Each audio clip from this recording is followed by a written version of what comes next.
الحمد للہ رب العالمین۔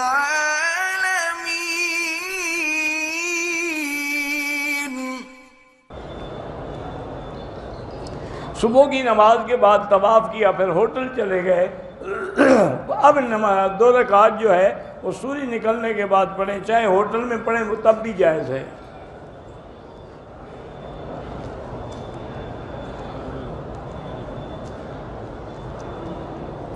میں نے احرام باندھا ہوا تھا، لیکن میں بھول گیا کہ میں نے نیچے تولیہ باندھا ہوا ہے، راستے میں اتار دیا، ٹھیک ہے، کوئی دم نہیں۔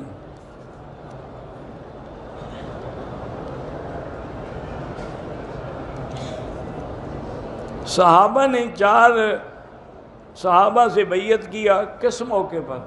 یہ بھی تو لکھے نا پہلے۔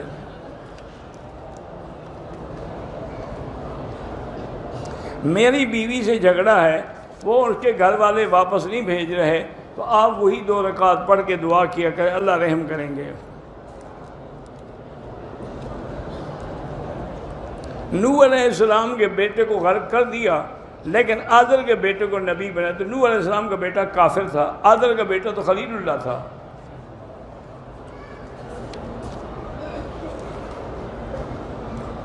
عورت حیض سے پاک ہو کر کنگھی کرتی ہے، بال گرتے ہیں، تو ان کو کسی جگہ دفن کر دیا کریں۔ بہرحال یہ 3، 4، 10، 40 سب بدعت ہیں۔ عورت نقاب میں نماز پڑھتے ہوئے نقاب مجھ کھول دے۔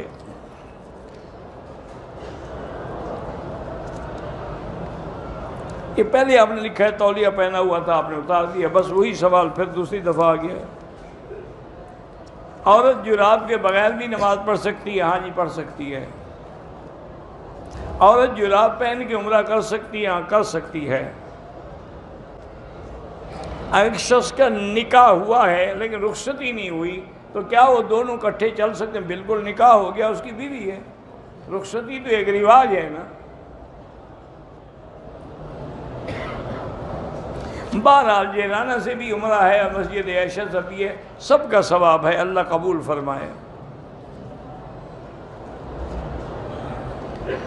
ٹیسٹ ٹیوب بی بی جو ہے، اگر وہ خامند کا نطفہ ہو تو جائز ہے، کسی اور کا تو ناجائز ہے۔ کہتے ہیں جی کہ ایک آدمی ہے، اس کی اولاد نہیں ہو رہی۔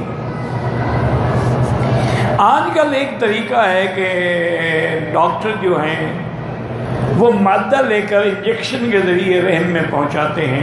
بھئی اگر وہ مادہ اسی کے خامند کا ہے تو جائز ہے، اگر کسی اور کا ہے تو پھر زنا ہے۔ اصل میں یہ ہوتا ہے نا جی کہ بعض اوقات مرد کمزور ہوتا ہے، مادہ تو ہے لیکن وہ رحم پر نہیں پہنچتا، تو اولاد بھی نہیں ہوتی۔